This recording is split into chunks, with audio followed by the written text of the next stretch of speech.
I invite the congregation, those that are able, to please stand for the reading of the Holy Gospel. The Holy Gospel according to St. John, the 10th chapter. Glory to you, O Lord. Jesus said, "Very truly I tell you, Pharisees, anyone who does not enter the sheep pen by the gate, but climbs in by some other way, is a thief and a robber. The one who enters by the gate is the shepherd of the sheep. The gatekeeper opens the gate for him, and the sheep listen to his voice. He calls his own sheep by name and leads them out. When he has brought out all his own, he goes on ahead of them, and his sheep follow him because they know his voice. And they will never follow a stranger. In fact, they will run away from him because they do not recognize a stranger's voice." Jesus used this figure of speech, but the Pharisees did not understand what he was telling them. Therefore, Jesus said again, "Very truly I tell you, I am the gate for the sheep. All who have come before me are thieves and robbers, but the sheep have not listened to them. I am the gate. Whoever enters through me will be saved. They will come in and go out and find pasture. The thief comes only to steal and kill and destroy. I have come that they may have life and have it to the full." This is the gospel of our Lord. Praise to you, O Christ.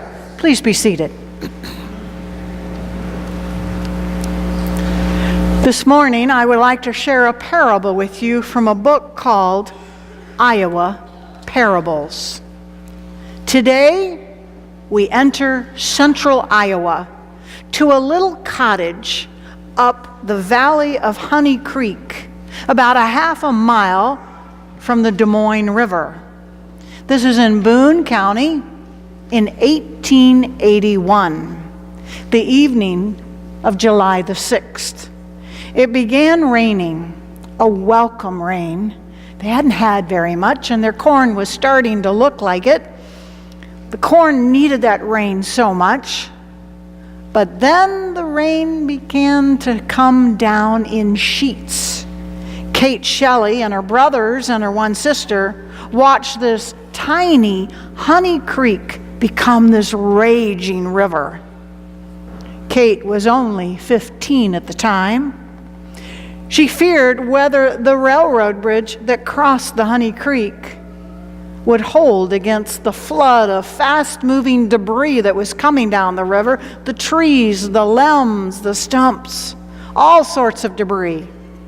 Kate's father had been a section foreman on the on the railroad, and he'd often told stories about dangerous floodwaters that could wipe out a railroad bridge. He had died recently, but the memory of his stories, they lived on in Kate's mind. She decided to let all the animals that were out in the barn go, and so that if the water rised all around their farm, well, they could go up to higher ground. Around 11 o'clock that evening, Kate heard the rumble of a train. It was the pusher, the switch engine. It crashed into Honey Creek because the bridge couldn't hold the weight. She knew that the Midnight Express, it was coming from the west, and it was a passenger train, and it would be coming soon, and so she decided to see if she could help the crew of the pusher as well as stop the train that was coming from the west.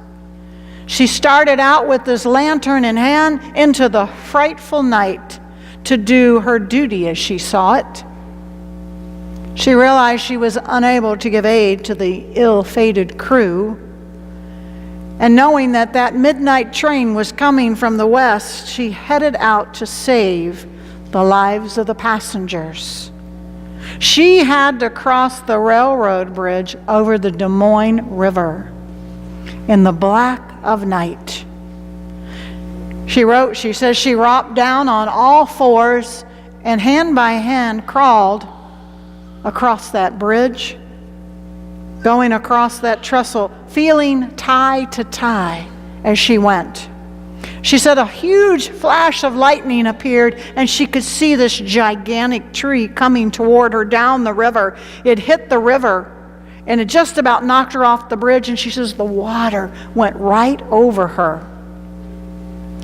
At last, she says, I felt solid ground, and she caught her breath and she ran the other half a mile to the train station.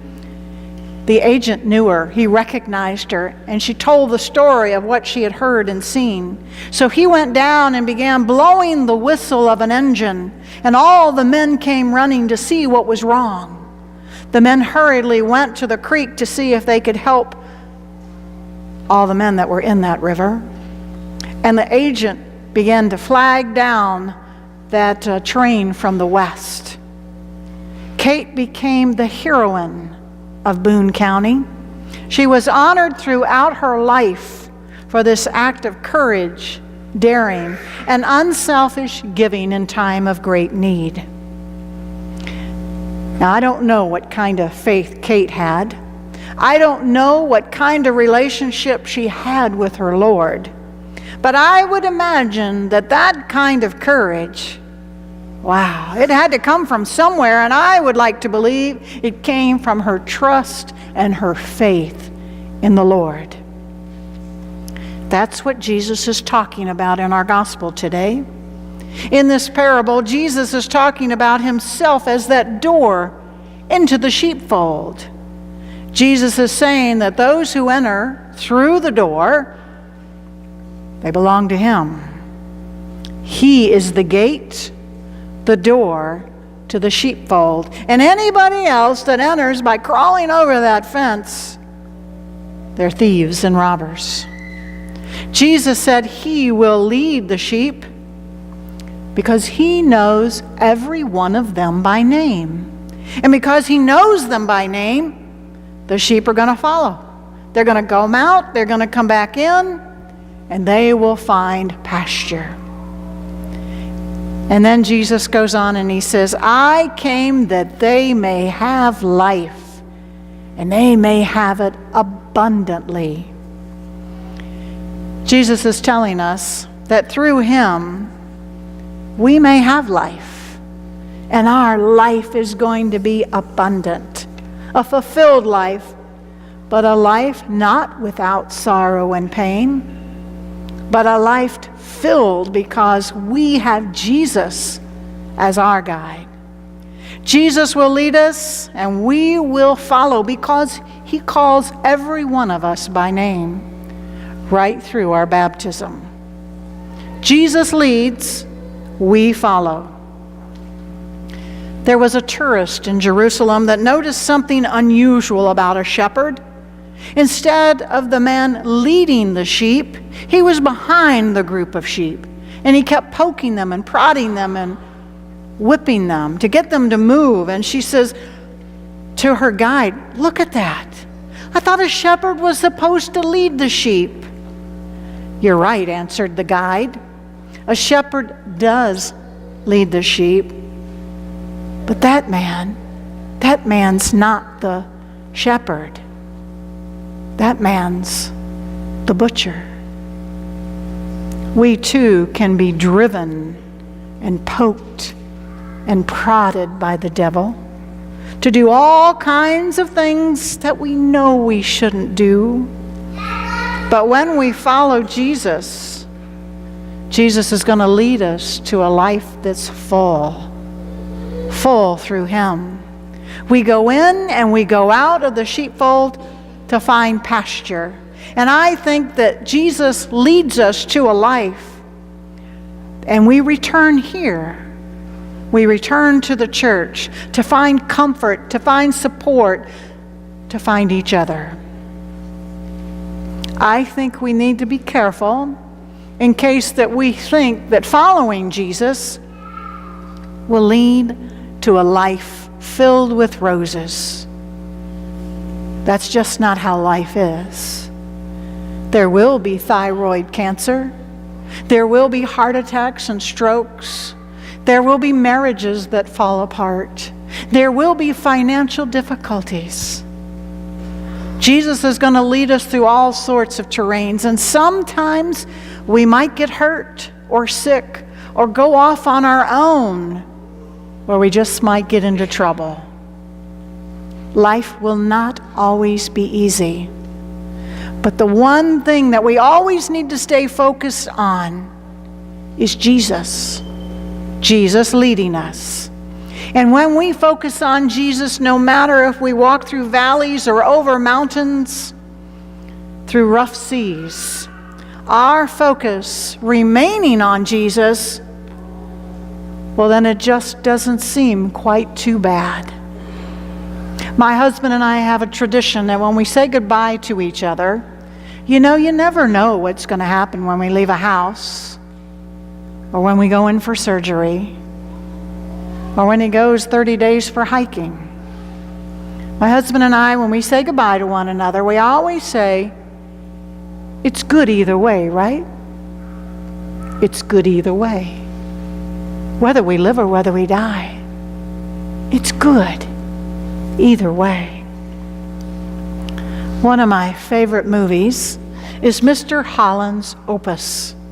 It's the story of a musician that wants to be a composer, but reality of life strikes him and he becomes a music teacher, teaching children in order to make a living and to have a little extra time to compose. One of his students is this very serious, red-headed girl who plays the clarinet terribly, even though she practices all the time. As Mr. Holland tries to work with her, he learns that she is the youngest in her family, and everybody in her family is really successful at something except her. She considers herself a failure. One day she comes into the music classroom and she hands over her clarinet. She says, Mr. Holland, I quit. Give this clarinet to somebody that can make it work. I'm done. But Mr. Holland asked her, is it any fun? And she replied, I wanted it to be fun. You know what we've been doing wrong, Miss Lang? We've been playing the notes on a page. Confused, the girl said, what is there else to play? And he explained there's a lot more to music than notes on a page. Playing music is supposed to be fun. It's about heart. It's about feelings. It's about moving people and something beautiful and being alive. It's not just about notes on a page. I could teach you the notes on a page. I can't teach you that other stuff. He takes away her music and tells her to try it. And she tries a time or two and she gets to that really hard part, and before long that clarinet is squeaking and squawking. And she kicks herself for the failure. He turns to her and he says, what do you like best about yourself? With a shy smile she says, my hair. My dad says it's like a sunset. He says, play the sunset. So she closes her eyes, she takes her clarinet, and she begins to play. Not just the notes on the page, but the music. She's so amazed that when she gets to the hard part, she just plays right through it. That she stops, her eyes pop open, and Mr. Holland says, don't stop. That's amazing. And so she plays with her eyes closed and she begins to sway with the rhythm of the music. We know that this time it is fun. Mr. Holland put her focus on something in her that was bigger than that. She was able to do more than that. She was able to do exceedingly abundantly more than she could have ever asked or even ever imagined. She started playing music, not just notes on a page. And I think that's what it means to live a life being led by Jesus. life is grand. Life takes on a whole different meaning and purpose. Sure, the rough parts, they're still going to be there. But somehow through Christ, we will be helped over them. Jesus said, I came that they may have life and have it abundantly. We do have an abundant life through Christ if we let Him lead us from the sheepfold to the pasture and then return again to gain strength, to be comforted.